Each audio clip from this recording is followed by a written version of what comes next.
Sa wakas, natapos din ang pag-aayos at pagdekorasyon ng aming karo.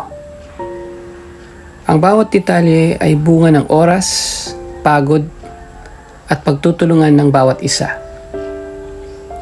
Kasabay nito, natapos na rin ang aming hapunan at unti-unti nang nagpapahinga ang lahat. Ngunit, maisa pa ring nagpapatuloy sa kanyang gawain.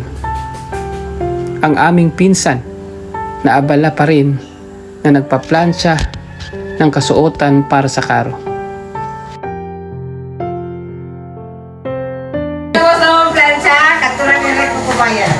Ayaw, di ma. Mula alas 3 ng hapon hanggang sa paglapit ng alas 10 ng gabi, hindi pa rin siya tumitigil upang masigurong maayos at presentable ang bawat damit.